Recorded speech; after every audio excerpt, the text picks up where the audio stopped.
Hello दोस्तों, नमस्कार। मैं देशराज गोचर स्वागत करता हूं आपका मेरे YouTube channel Swami Vivekananda GS point पर। आज की हमारी वीडियो क्लास रहने वाली है राजस्थान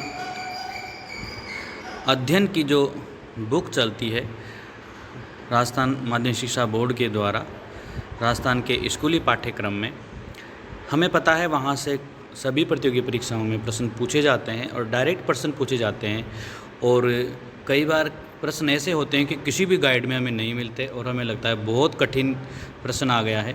लेकिन अगर हम इन बुक से तैयारी करें तो वो प्रश्न हमें बहुत आसान लगेंगे। उन्हीं में से क्लास 10th में जो बुक चलती है उसका पहला चैप्टर मैं लेके आया हूँ। उसका पहले चैप्टर का पहला पार्ट है, इसके कुछ पार्ट्स आएंगे, तो शुरू करते हैं।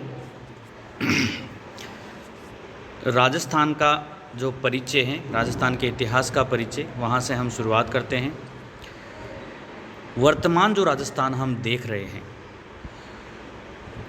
1949 से पहले राजस्थान नाम का कोई स्टेट हमारे यहाँ पर नहीं था।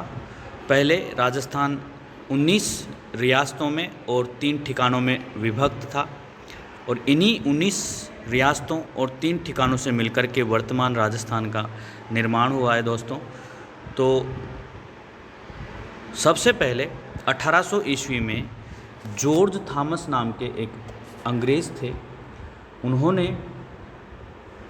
राजस्थान के लिए राजपूताना शब्द का प्रयोग किया था। आपको ध्यान रखना है कि राजपूताना शब्द का प्रयोग सर्वप्रथम किसने किया था, तो वो व्यक्ति थे जॉर्ज थॉमस, और उसकी जो ईस्वी सन था वो था 1800 ईस्वी। उसके बाद एक और अंग्रेज़ थे कर्नल जेम्स टोड। उन्होंने 1829 ईस्वी में राजस्थान का जो भूभाग है उसके लिए रायथान शब्द का भी प्रयोग किया था, और राजस्थान अथवा राजस्थान शब्द का प्रयोग किया था।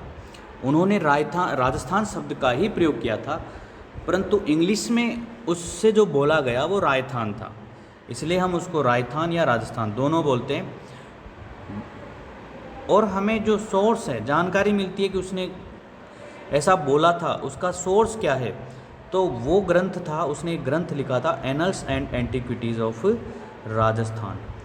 इस ग्रंथ से हमें ये पता लगता है कि कर्नल जेम्स टोड ने सबसे पहले राजस्थान अथवा रायथान शब्द का प्रयोग किया था। और जो वर्तमान शब्द है हमारे राज्य के लिए राजस्थान, उसका प्रयोग सबसे पहले 30 मार्च 1949 को सबसे पहले ये ऑथेंटिक रूप से इस भूभाग को राजस्थान नाम से जाना गया। इसका गठन हुआ राजस्थान के नाम से, वो तिथि थी 30 मार्च 1949, और इसीलिए 30 मार्च को राजस्थान दिवस मनाया जाता है। 30 मार्च को क्या मनाया जाता है? राजस्थान 30 मार्च को मनाया जाता है राजस्थान दिवस।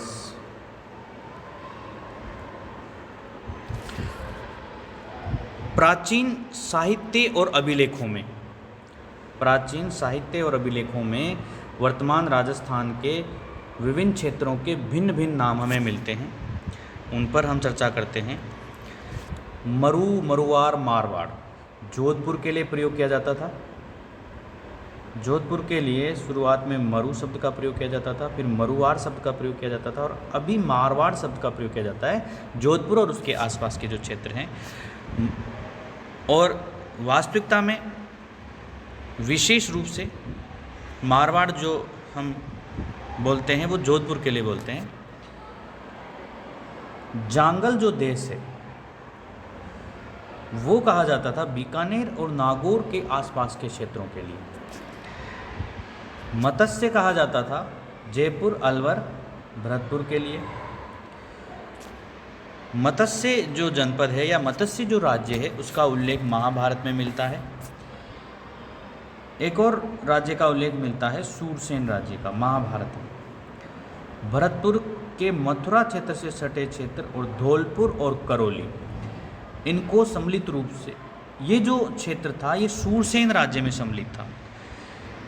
महाभारत काल में एक राज्य था सूरसेन, उसमें सम्मिलित था भरतपुर का मथुरा से सटे हुए क्षेत्र, धौलपुर और करौली का क्षेत्र। कुछ क्षेत्रों के नाम भौगोलिक विशेषताओं के आधार पर भी प्रसिद्ध हुए हैं। उन क्षेत्रों को हम देख लेते हैं। कांठल, कांठल जो है माही नदी के पास प्रतापगढ़ का जो भूभाग है उसको कांठल कहा जाता है। 56 का मैदान जो है प्रतापगढ़ और बांसवाड़ा के मध्य स्थित है। 56 गांवों का समूह है ये, इसलिए इसको क्या कहा जाता है, इसलिए इसको कहा जाता है 56 का मैदान।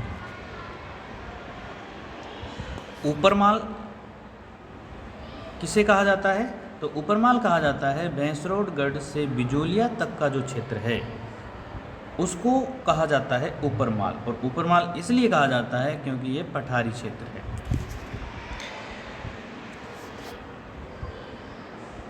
गिरवा, उदयपुर के आसपास का जो प्रदेश है उसको गिरवा कहा जाता है। और गिरवा इसलिए कहा जाता है क्योंकि पहाड़ियों के दिखता है यहाँ पर।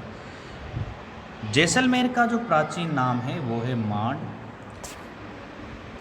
कोटा बूंदी का प्रदेश हाड़ौती कहलाता है। चूरू, सीकर व झुंझुनू, चूरू, झुंझुनू, सीकर शेखावाटी कहलाता है। तो इस प्रकार से हमने राजस्थान के इतिहास का एक परिचय का एक छोटा पार्ट हमने डिस्कस किया।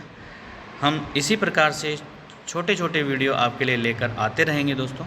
अगर आपको वीडियो अच्छा लगे तो प्लीज़ इसको सब्सक्राइब कर दें। अगर आपको लगता है कि ये वीडियो हमारे लिए हेल्पफुल हुआ है और इसको शेयर कर दें जिससे कि अपने और दोस्तों को इसका फ़ायदा पहुंच सके।